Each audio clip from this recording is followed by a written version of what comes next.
Sio kwamba alikubali tu kwamba ateswe tu, sio kwamba alikuwa anafanya tu, anafanya jogging pale msalabani, lakini alijitoa kwa ajili yako wewe Mtanzania ambaye unatembea kwenye maisha ya dhambi, ili upate kuokolewa kupitia damu ya Yesu Kristo iliyomwagika msalabani. Yes.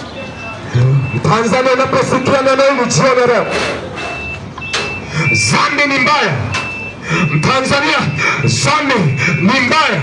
Ndio maana Yesu Kristo Nazareti alikubali kutoa uhai wake ili kwa sababu upate kupona, ili kwa sababu upate kubadilisha maisha yako.